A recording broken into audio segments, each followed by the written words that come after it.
안녕하세요. 자, 이번 시간에는 사단어 설득의 힘에서 첫 번째 시간을 같이 공부해 보도록 합시다. 첫 번째니까 논증 방법 파악하며 읽기 여기죠. 여기에서 여러분들 논증 방법을 알아야 여러분들이 문제를 풀 거 아닙니까? 그렇죠? 여기 뒤에 나와 있는 지문들 여러분들 논증 방법 세 가지를 잘 알고 있어야 이해를 할 수가 있는 겁니다. 그러니까 첫 번째 우리 논증 방법에 대해서 먼저 공부를 해야겠죠? 교과서 이게 183페이지를 보시면 이렇게 알아두기 부분이 있거든요. 여기에 논증 방법에 대해서 다 설명이 되어 있으니까 이거를 여러분들 펼치고 같이 공부해 보도록 합시다. 자, 여러분 여기 보시면 단원이 4단원 설득의 힘이잖아요. 자, 거기에서 연관돼서 우리가 논증 방법을 알고 이제 뒤에 이제 또 그 다음 단원에서 배울 설득 전략을 아는 거죠. 그러니까 전부 다 우리 이게 목적이 뭐냐면 논증을 하는 것도 역시 설득을 목적으로 하는 겁니다. 설득이 뭐예요? 듣는 사람으로 하여금 말이나 행동, 신념 같은 거를 변화시키는 것을 설득이라고 하는 거예요. 너 오늘부터 그거 하지 마! 했을 때, 왜? 했을 때, 그것이 타당하게 다가와서 그래? 하지 말아야겠는데? 라고 내 신념을 변화시킨다면 나의 행동을 변화시킨다면 그것을 바로 설득이라고 하는 거죠. 자, 그거하고 연결시켜서 논증 방법을 보시면 돼요.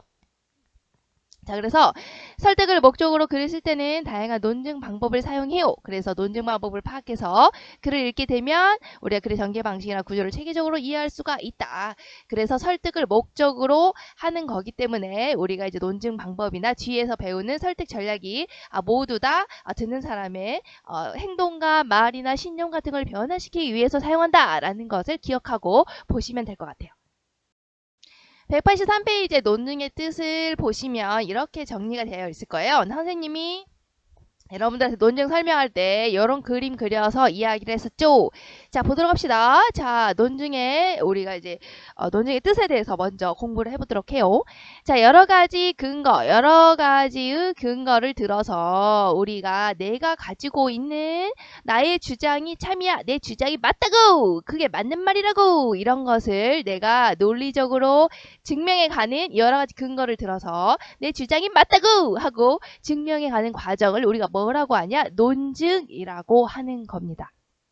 그리고 논증에서요, 근거를 전제라고도 하고요. 이 근거하고 전제 똑같은 말이에요. 자, 그리고 주장을 결론이라고 하기도 합니다. 이거는 선생님 마음대로 막 가지고 온 게 아니고 여기 교과서 182페이지를 보면 나와 있어요. 뭐냐? 논증에서 근거를 전제라고도 하고 또 주장을 결론이라고도 한다라고 여기 나와 있죠.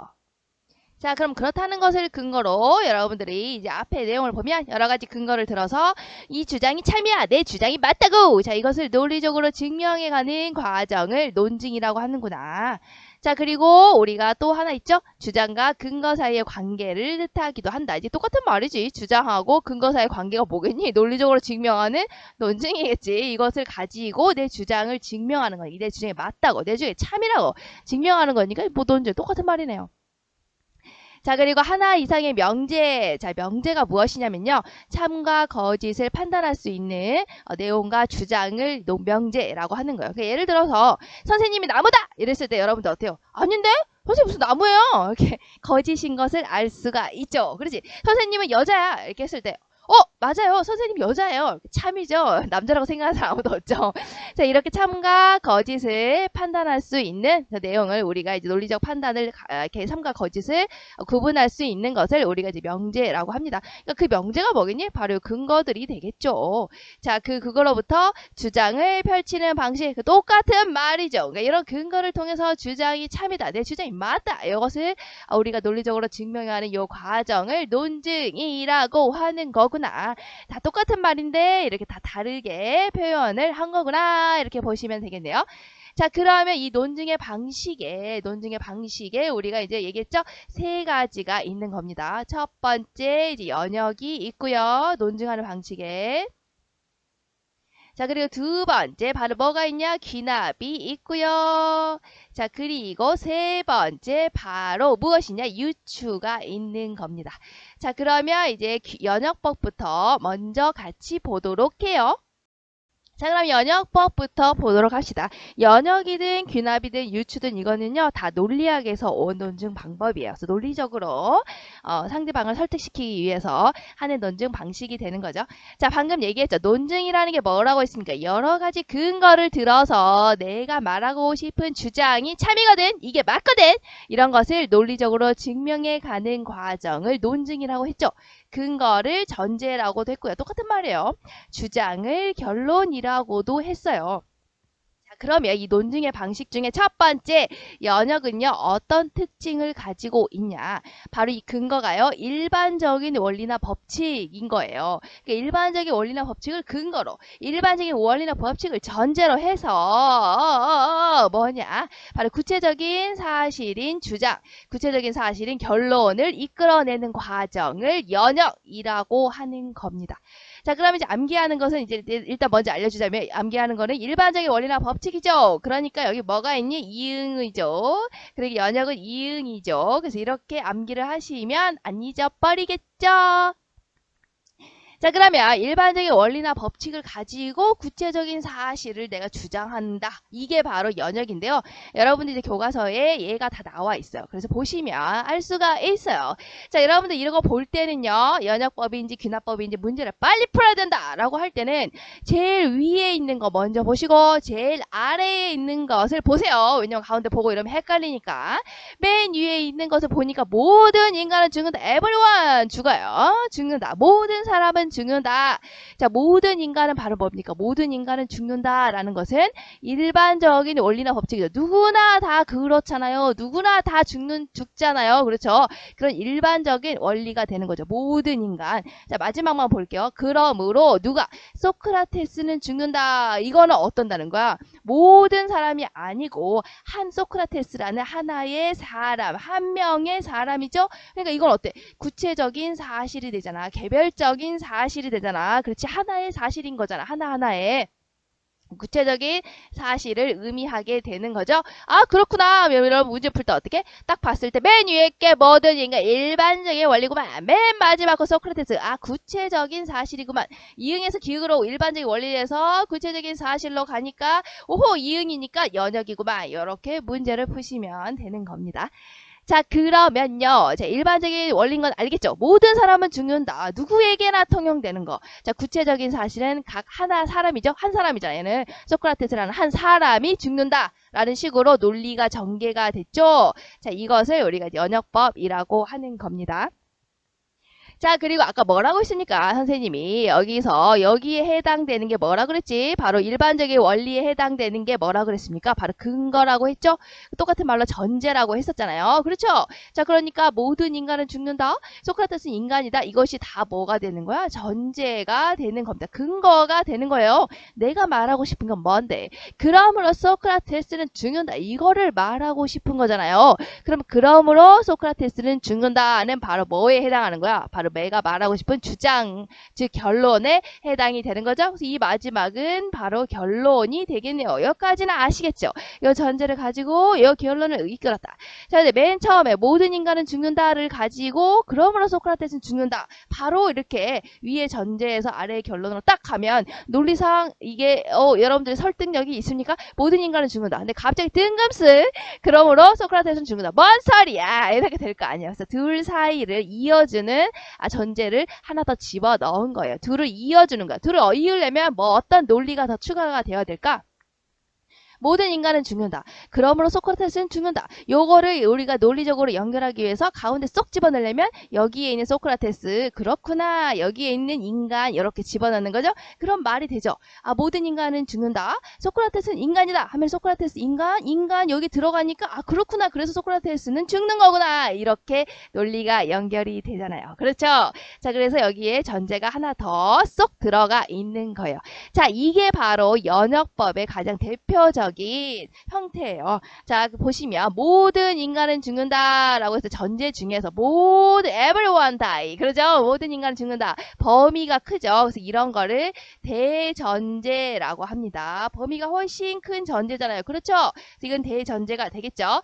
자, 그 안에서 소크라테스는 인간이다. 대전제보다는 범위가 적죠. 이런 것을 뭐라고 하냐? 바로 소전제라고 하는 거예요. 그러니까 전제 중에서 아까 전제 있었죠? 전제 근거 중에서 범위가 훨씬 컸던 모든 인간은 죽는다. 이것이 대전제가 되고요. 그 안에 소크라테스는 인간이다. 그러니까 범위가 적죠. 모든 인간보다는 적잖아. 범위가 그러니까 개념의 범위가 적죠. 그래서 이런 거를 소전제라고 하는 거예요. 자, 그러면 어떻게 되는 거야? 여기 대전제가 있고 소전제가 있고 마지막에 결론이 있네요. 이런 식으로 구성이 이루어지게 되는 거예요. 자, 그러면 논리가 어떻게 구성이 되는 겁니까? 대전제 첫 번째 단계, 두 번째 단계의 소전제를 통해서 마지막에 결론으로 이끌어지게 되는 거죠. 세 단계를 나왔죠. 그래서 이런 것을 유식하게 우리가 뭐라고 합니까? 바로 3단 논법이라고 이야기를 하는 거예요. 3단, 세 단계, 계단이에요. 세 단계의 논리적인 법이 되는 거죠. 논리적으로 증명하는 방법, 세 단계로 논리적으로 증명하는 방법, 이거를 이제 3단 논법이라고 하고요. 자, 이것이 바로 연역법의 가장 대표적인 방법이 되는 거예요. 자, 그래서 여러분 교과서에 이렇게 나와 있을 거예요. 차민 대전제를 사용하는 3단 논법이 가장 대표적인 연역법의 방법이다. 이렇게 나와 있을 겁니다. 자, 그러면요, 이제 위에 있는 걸 설명을 해줄게요. 자, 보시면 여러분들이 연역법을 보니까 일반적인 원리나 법칙을 가지고 구체적인 사실을 이끌어냈잖아요. 자, 그러면 여기서 가장 중요한 포인트는 뭐냐면 내가 이끌어내려고 요거 있죠? 소크라테스는 죽는다. 요걸 이끌어내기 위해서는 이 앞에 있는 전제가 어떤다는 거야. 여기 밑에 있는 결론이 참이 되려면, 내 주장이 참이 되려면, 나의 결론이 참이 되려면 어떻게 된다는 거야? 대전제, 소전제, 즉 전제, 이 근거가 참이어야 되는 거죠. 100% 참이어야만 어쩐다는 거야? 결론이 참이 되는 거잖아. 자, 그게 나와 있죠. 결론의 내용이 근거에 포함이 되어 있기 때문에, 자, 근거로 제시되어 있던 일반적인 원리가, 근거로 제시되어 있던 일반적인 원리가, 근거로 제시되어 있던 일반적인 여러 원리가 어떤다고 참이 된다면, 이게 참이라면 결론은 그거로부터 이끌어내는 거기 때문에, 결론은 당연히 여기서부터 여기에서 논리를 이끌어낸 거기 때문에 얘가 참이라면 당연히 주장하는 결론이 참이 된다라는 게 바로 연역법의 특징이 되는 거예요. 왜? 결론의 내용이 근거에 다 포함이 되어 있기 때문에 라고 나와 있죠. 그러니까 결국에 무슨 말이냐? 여기 나와 있죠. 모든 인간은 죽는다. 이 안에 소크라테스는 죽는다. 여기 결론의 내용이 이미 들어가 있기 때문에 여기 결론 여기 있죠. 여기 얘기하고 싶은 바로 뭐야? 이거 근거나 전제가 참이면 반드시 여기서부터 이끌어내기 때문에, 여기서부터 나온 거기 때문에 주장과 결론은 반드시 참이 된다라는 게 연역법의 특징이 되는 거예요. 자, 그럼 이거 딱 보시면 여러분들이 딱 감이 오지. 이게 참이어야만 반드시 결론이 참이라는 얘기잖아. 근거가 참이어야만 마지막에 주장이 참이라는 얘기잖아. 자, 그러면 만약에 이 전제가 참이 아니라면 어떻게 되겠습니까? 이게 뻥이라면, 모든 인간은 죽는다. 소크라테스는 인간, 이 전제가 뻥이라면 어떻게 되겠습니까?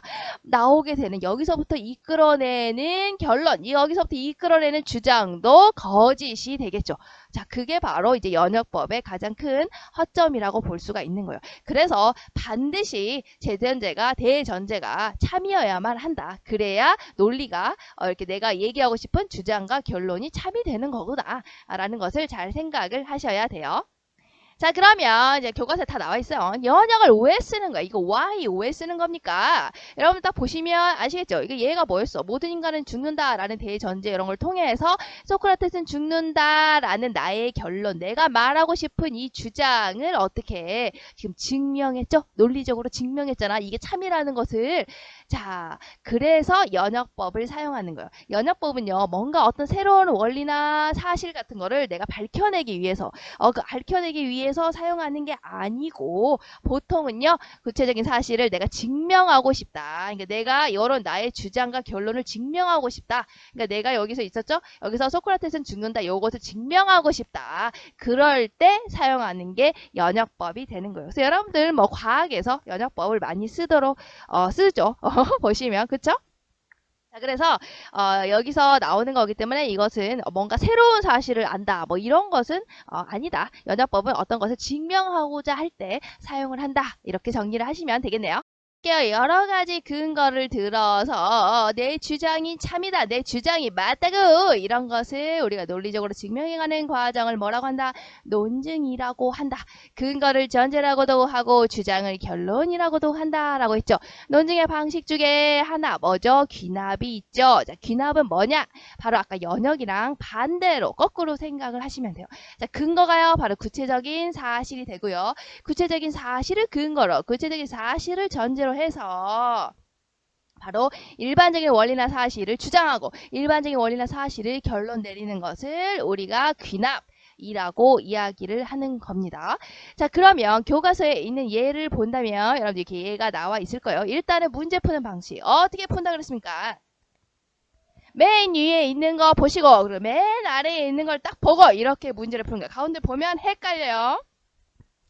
자, 맨 위에 있는 거 보시니까 나비는 어때? 구체적인 사실이죠. 개별적인 사실이죠. 나비 아시죠? 나비는 한 마리 한 마리 개별적이잖아. 개별적인 사실이구나. 구체적인 사실이구나. 맨 밑에 거 보니까 곤충은 여러분 곤충 하나하나 알 수 있어요? 아니죠. 곤충은 다 나비라든지 매미라든지 이런 걸 모두 다 묶어서 말한 거죠. 일반적인 원리나 사실이 되는 거죠. 하나하나 볼 수가 없잖아요. 이렇게 맨 위에 구체적인 사실에서 일반적인 원리나 사실로 갔기 때문에 논리를 이렇게 폈기 때문에 이렇게 증명이 갔기 때문에 이것을 우리가 뭐라고 한다? 귀납이라고 하죠. 역시 암기하는 방법 뭡니까? 구체적인 사실에서 기역이죠. 여기에서 일반적인 원리로 갔죠. 그래서 기역이니까 이렇게 귀납도 기역이구나 이렇게 암기하시면 되겠죠. 자, 그러면 이제 구체적으로 볼게요. 자, 구체적인 사실이 뭐가 되는 겁니까? 귀납에서. 바로 근거가 되는 거죠. 바로 전제가 되는 겁니다. 자, 그러면 자 볼게요. 자, 나비가 알을 낳는다. 내가 막 이렇게 관찰을 해보니까 나비가 알을 낳더라고. 그렇죠? 자, 그리고 내가 막 관찰해 보니까 매미가 알을 낳더라고. 자, 이런 거를 내가 구체적인 이런 것들을 사실을 근거를 지금 내가 한 100개 정도를 봤어. 100개 정도를 보니까 다 나비도 알 낳고 매미도 알 낳고 이런 것들을 100개 정도를 봤어. 이것을 근거로 내가 뭐를 얘기하고 싶다? 바로 나의 주장, 나의 결론을 얘기하고 싶다. 주장과 결론이 뭐라고? 일반적인 원리나 사실을 얘기하고 싶다고. 그게 뭔데요? 바로 곤충은 알을 낳는다. 이게 바로 결론이 되겠죠. 그쵸? 여기까지는 뭐겠니? 여기까지는 바로 근거. 바로 전제가 되겠죠. 전제 바로 이게 뭐라고? 바로 근거가 되겠죠. 이게 뭐라고? 바로 구체적인 사실이 되는 거겠죠. 나비도 알 낳고 매미도 알 낳고 그렇죠. 이런 걸 내가 한 100개 정도 보니까 아하 그렇구나. 결론을 내리니까 곤충은 일반적으로 알을 낳는 거구나. 이런 식으로 추리해가는 과정을 우리가 귀납이라고 하는 겁니다. 자, 그러면 여러분들이 딱 보시면 감이 오지 않습니까? 개별적인 사례를 내가 들여서 이걸 가지고 이거를 근거로 해서 내가 일반적인 원리를 추론해 갔는데 자, 그게 모든 사례를 다 확인했습니까? 아까 우리가 여기에서 나비도 알라, 매미도 알라. 그러니까 귀납법의 가장 큰 단점이라고 하는 게 뭐냐면 예외가 있을 수가 있다는 거야. 예외가 있다는 것을 우리가 항상 잊으면 안 되는 거예요. 귀납법에서는 예외가 있을 수가 있다. 그러니까 나비도 알 낳고 매미도 알 낳았어. 자, 그런데 내가 이런 거 한 100개 정도 봤어. 그런데 내가 안 본 것 중에서 알을 안 낳는 게 있을 수도 있잖아. 내가 안 봤을 뿐이지. 그지? 있을 수도 있잖아. 근데 그것을 내가 지금 포함시켰어. 근거에? 안 시켰잖아. 그렇지. 자, 이게 예외가 있을 수 있다는 거야. 아시겠죠? 자, 그게 바로 귀납법의 가장 큰 단점이라고 보는 거예요. 그래서 이렇게 몇 개 안 되는 거 가지고 이렇게 몇 개 안 되는 근거를 가지고 일반화를 이렇게 빨리 내려버리면 어떡하지? 그럼 그건 오류 아니야? 자, 그것을 우리가 유식한 말로 바로 뭐라고 하냐? 바로 그것을 성급한 일반화의 오류라고 얘기하는 거예요. 성급한 일반화. 글씨가 안 써져요. 성급한 일반화에 써볼까?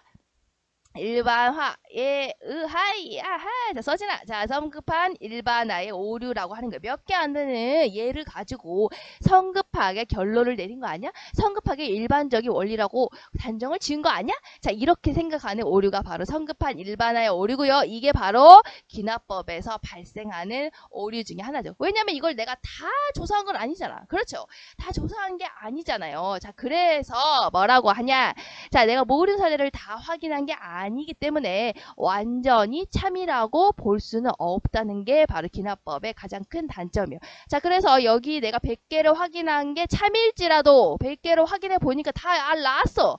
자, 그게 참일지라도 결론이 참이 아닐 수도 있다. 아닐 수도 있어요. 왜? 예외가 있을 수 있기 때문에. 그렇죠? 그게 바로 기납법하고 연역법의 가장 큰 차이점이라고 볼 수가 있는 거예요. 연역은 아까 뭐라 그랬어? 근거가 일반적인 원리나 법칙이었죠? 여기에서 주장이 구체적인 거였잖아, 연역법은. 그러니까 모든 인간은 죽는다. 이게 참이라면, 요 전제가 참이라면, 근거가 참이라면 여기서 나오는 결론, 주장도 당연히 참이다. 라는 게 있었죠.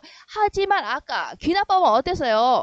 구체적인 사실을 근거로, 구체적인 사실을 전제로 해가지고 내가 일반적인 것을 주장하는 거잖아. 일반적인 것을 결론 내리는 거잖아. 그런데 그 귀납법은 내가 모든 것을 다 확인한 게 아니잖아. 나비도 알라고 매미도 알랐지만 안 낳는 게 있을 수 있잖아. 그쵸? 자, 그것을 내가 예외가 있을 수가 있잖아. 아닌 게 있을 수 있잖아. 그래서 이 전제가 근거가 참일지라도 결론이 참이 아닐 수도 있다라고 여러분들 꼭 기억을 하셔야 돼요. 이게 연역법이랑 가장 큰 차이점입니다. 발음이 이상한데 차이점입니다. 자, 그래서 여러분들 보시면 아까 개별적인 사례를 가지고 개별적인 근거를 가지고 어땠습니까? 주장을 이끌어내는 거였죠? 자, 그게 바로 기납법이었잖아. 자, 그러면 자, 여러분들 생각을 해보세요. 기납법에서 나비도 알 낳는다, 매미도 알 낳는다, 뭐 여러 것들이 알 낳는다 라는 것에 대한 근거, 이 근거가 100개를 가지고 내가 그렇구나, 결론적으로 곤충은 알을 낳는구나 이렇게 결론 내리는 것보다 100개를 조사한 것보다 1000개를 조사하는 게, 그리고 1000개를 조사하는 것보다는 10,000개를 조사해서 내가 일반적으로 결론을 내리는 게 더 타당성이 높겠죠. 더 설득력이 있겠죠. 왜냐면 더 많은 사례를, 더 많은 예를 조사한 거니까. 그렇죠.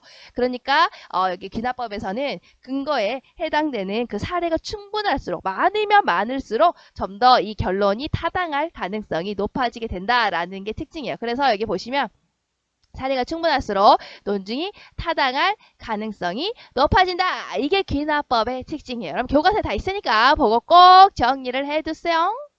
번역은 아까 증명을 하기 위해서 주로 사용한다고 했잖아. 귀납을 왜 쓰는 거? why 왜 쓰는 겁니까?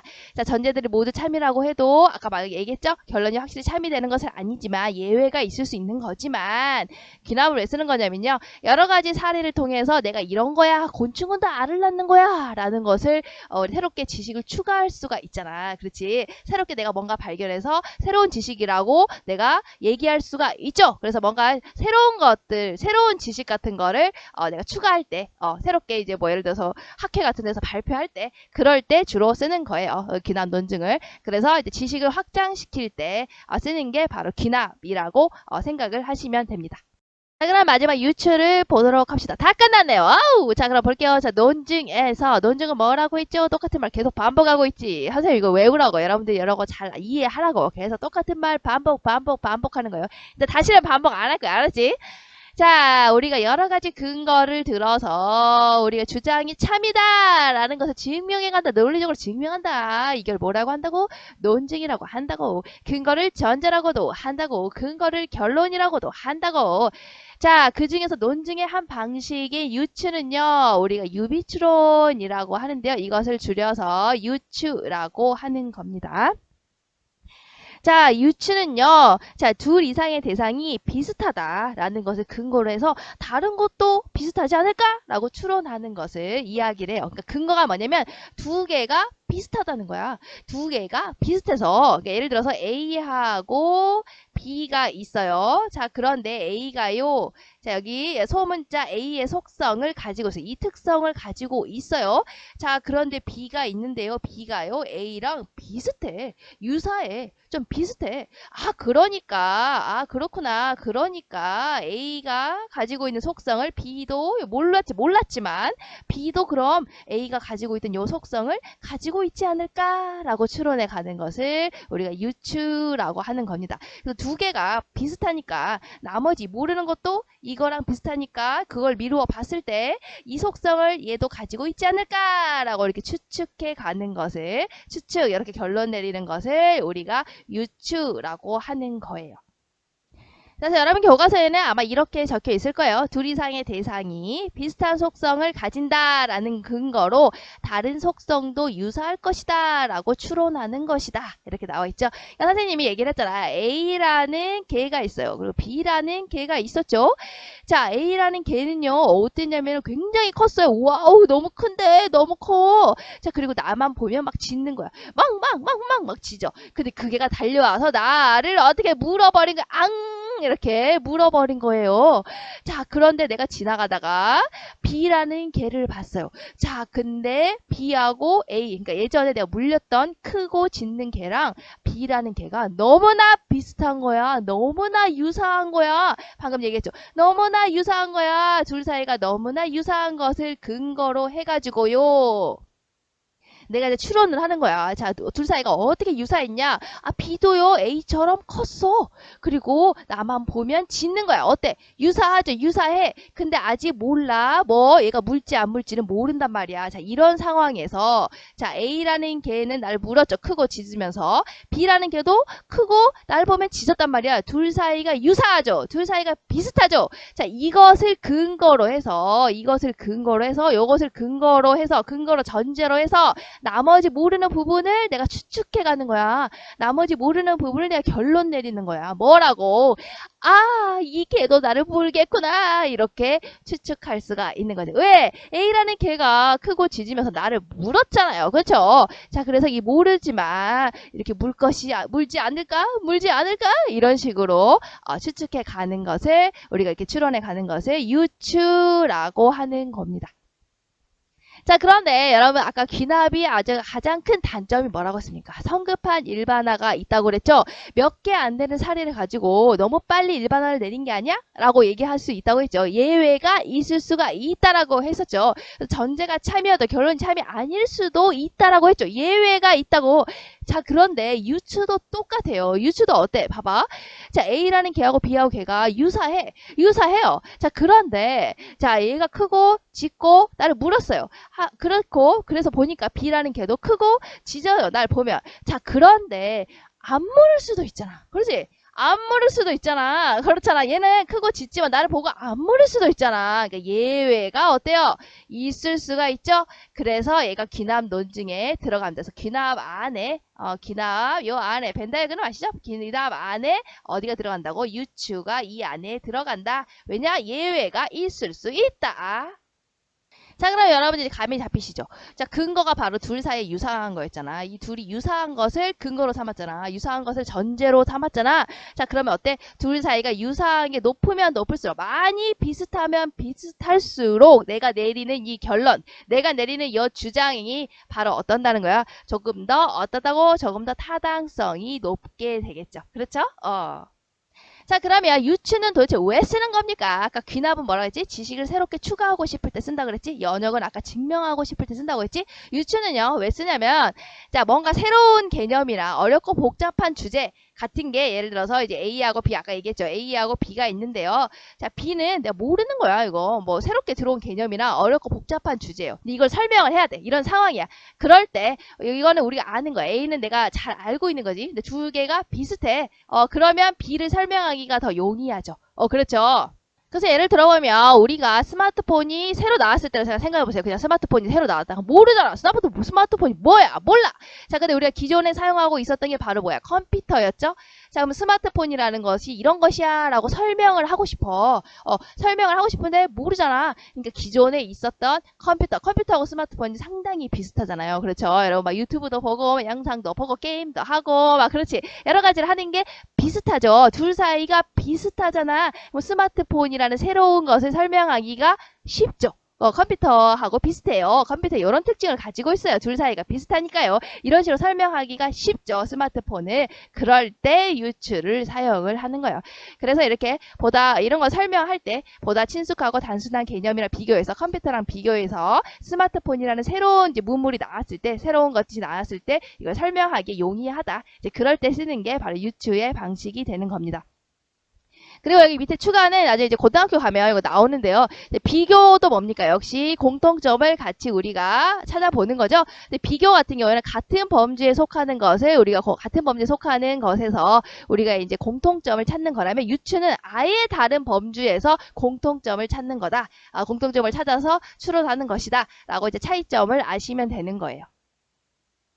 선생님 써왔는데 예를 들면 뭐 이런 거죠. 비교 같은 경우에는 비교하는 거 공통점을 우리가 찾아서 이제 보는 것은 동양의 정원과 서양의 정원의 공통점을 우리가 비교한다라고 하는 거고 왜냐면 같은 범주잖아. 정원과 정원이라는 같은 범주에 속하는 거지만 유추는 전혀 다른 걸 하는 거예요. 예를 들어서 인생과 마라톤은 전혀 다른 종류죠. 전혀 다른 범주에 속하는 거잖아요. 그죠? 이거는 운동이고 이거는 인생은 완전 다른 거잖아. 그지? 얘랑 완전 다르잖아. 근데 얘는 정원이라는 하나의 것으로 범주가 속하는 거죠. 그 안에서 공통점을 찾는 거는 바로 비교고 완전히 범주가 다른 것에서 이제 공통점을 찾는 것을 유추라고 하는 거예요. 그래서 이것도 그냥 알아두시면 좋을 것 같아요. 이거는 뭐 여러분들이 고등학교 가면 유추 나오면서 요게 나오거든요. 이제 고등학교 때 나오는 거니까 한번 뭐 추가로.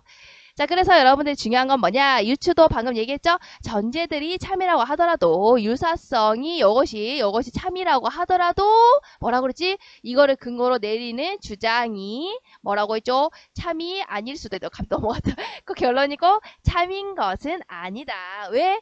바로 예외가 있을 수 있기 때문에 라고 얘기했죠? 그래서 그 강아지가 나를 안 물 수도 있다. 예외가 있을 수가 있다. 그래서 뭐에 속한다? 귀남논 중에 속한다. 이렇게 정리하시면 다 했네요. 와우! 안녕!